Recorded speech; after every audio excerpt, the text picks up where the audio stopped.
So here is where we left off, and right now we have our music track. Now I can use this music track in this course because I've downloaded it and it doesn't need any attribution. I similarly, as I have a subscription, I could have downloaded any of the tracks from the likes of Artlist or Motion Array, and I could have used them in here. However, you couldn't have got these yourself if you're following along. Similarly, I can't include this as part of the source files because I don't have a license to redistribute.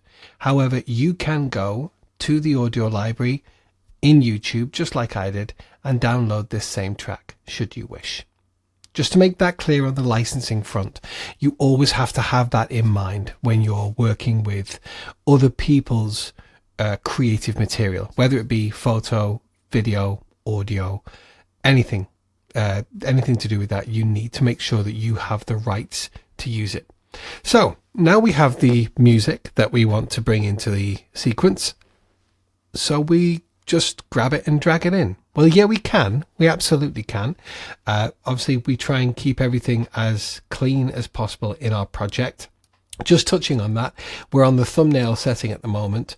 I often like it here in the list view, so I can kind of keep it an easy idea of everything that's here, and also I can close up things.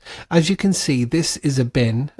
Remember, a folder in this is called a bin that we didn't create, but this was created for us when we were using Premiere Composer. Remember when we dropped in those transitions and they had audio files? Well, it automatically creates a bin within here and a sub bin or a subfolder with assets, and then we've got the graphics, because remember we did a light leak, so we have certain things here. It literally, the great thing is that it collates everything, so it doesn't just throw everything within here, but it has to be in the project folder within here, because the project panel, and it has to be in here because everything in a timeline, whether it be in this sequence or a nested sequence or whatever, it has to read from somewhere, and the somewhere is the project panel. Hope that makes sense. It can get quite messy, so I try and manage it as much as I can, just so I can see everything what I need to see. And now we're all the way outside within the project panel, and the light grey that's the color matte. I'm okay with that being I'm not really okay with that being there, but let's just leave that for now. We can be too tidy, although my wife would not agree.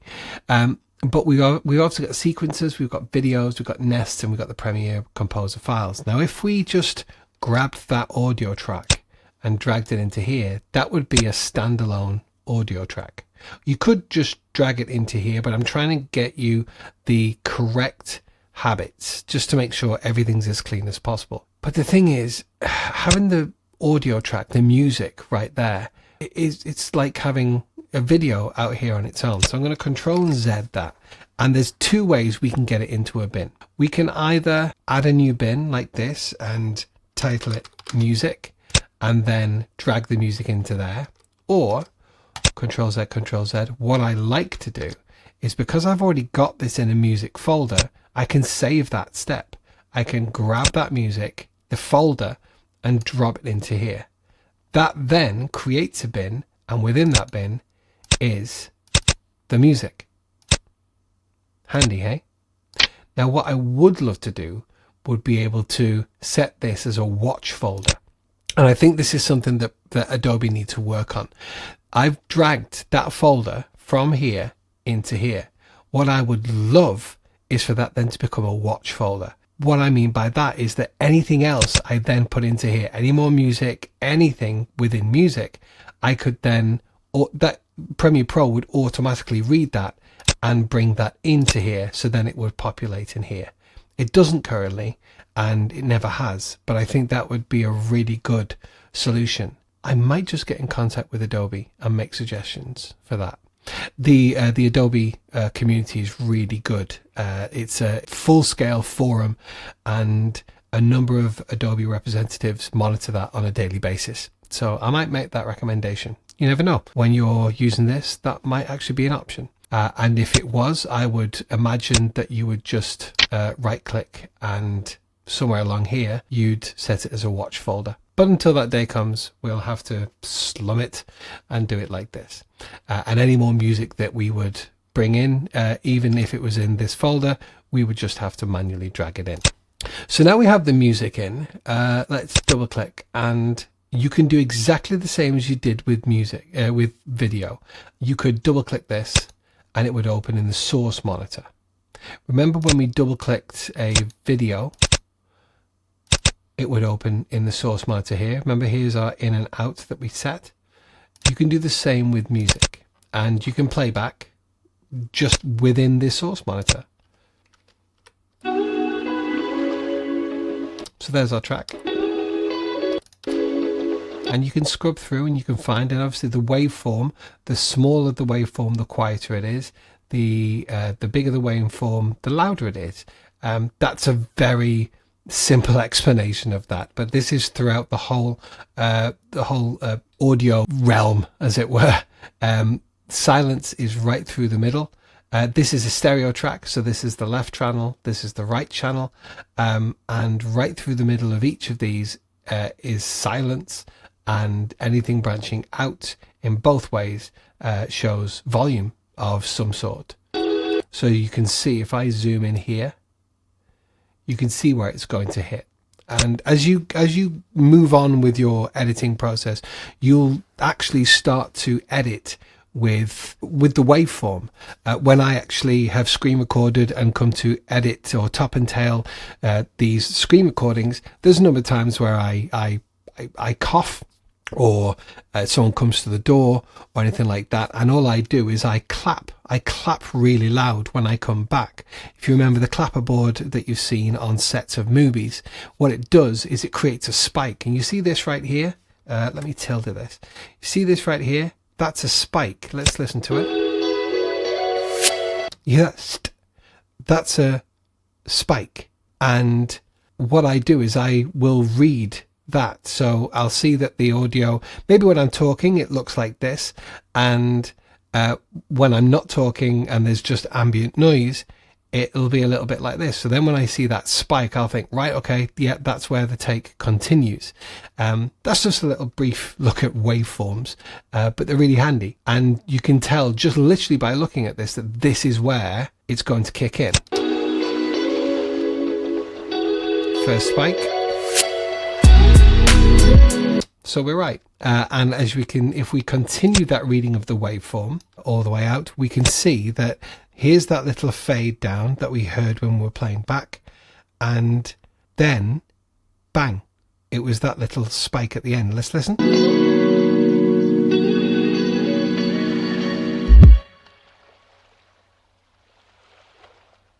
And then it continues with that water sound towards the end, like crashing waves. But it's that boom. So that's yeah, so that's understanding waveforms. So now that we have the music, let's bring it in to the timeline. So obviously anything up above this line is V, so that's video 1 2 3 4 5, and anything below is A, audio 1 2 3 4. So let's grab this music and let's drag it onto our timeline, and let's put it right up against the edge and let go. Okay, so if I hold down Alt and scroll down on my mouse wheel, that is the full track within there. And this can be cut up just like you can with a video track. But let's see how this plays back, and let's see if it looks nice with what we have here.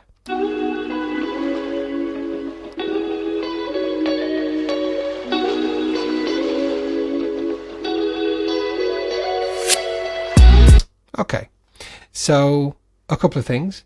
I think, firstly, the slow-mo, the slow motion that we have in the video really complements the music, which is great. What I do think is that we need to now be listening to the music, because the music can really often dictate where we have cuts. So let me just quickly go through this. You can watch along, and just see what I do.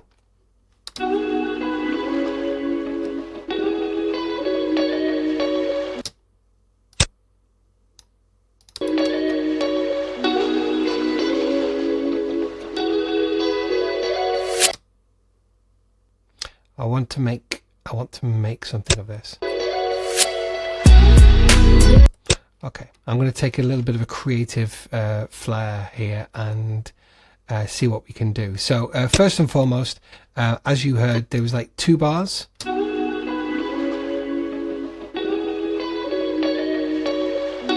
And I switched to the next video right on that point. It felt natural.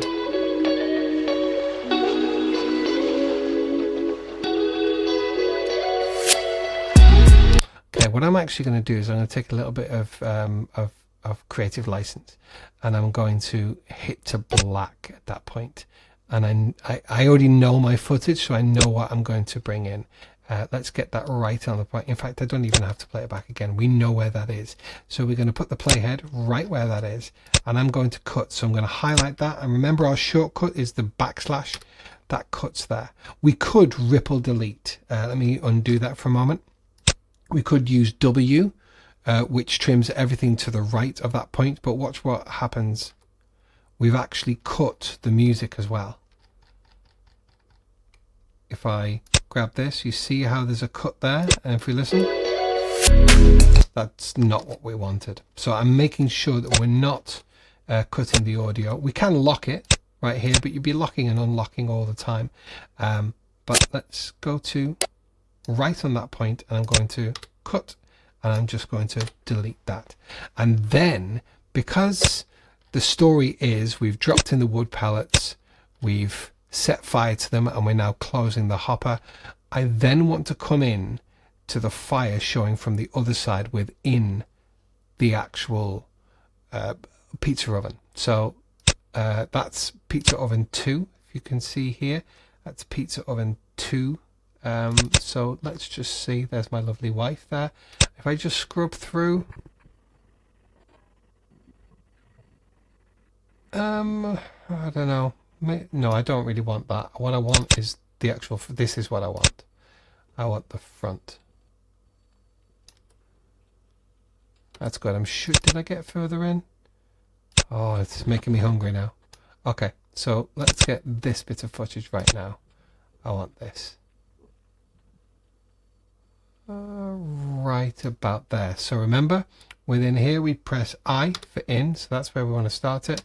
Play a little bit,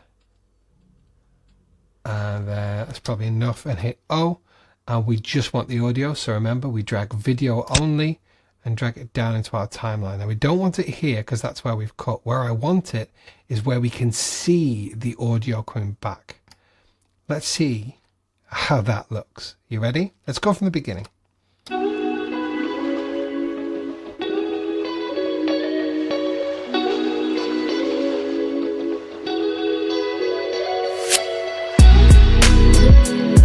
You see how just a simple cut to black and just building up that little bit of tension, between here, which is what?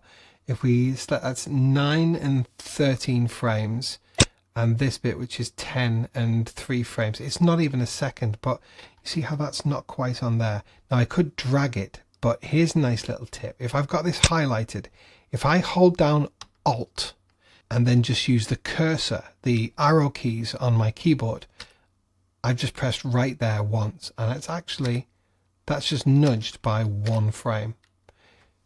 You see how it is here, 10 seconds and 4 frames. If I move that back again and go to the end, it's 10 and 3 frames. So it literally was just 1 frame. But for me, it makes all the difference. As you can see, I mean, that is as near as we can get it to there. If we go to drag 1 more, that's 1 frame and it's passed. So yeah, that's something we're just going to have to live with. But I don't think, as my father used to say, a blind man on a galloping horse wouldn't know the difference. Of course he wouldn't. But let's just have a little, I love this moment now that we're creating with the music, and it's so important to edit with music in mind. It's such a lazy editor that just edits up the video and then just puts any music underneath it. And if you're in this course, then you clearly want to do something more than just chuck a load of videos somewhere and put a bit of music on. Let's just watch this again.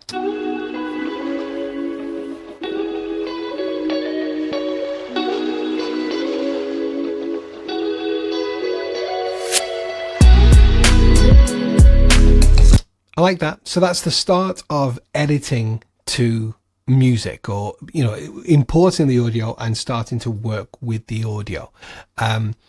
What I want to do next is show you a couple of little things that we can do within audio, on the audio track, to kind of change up certain things as and when you need to. And that's what's coming up in the next chapter.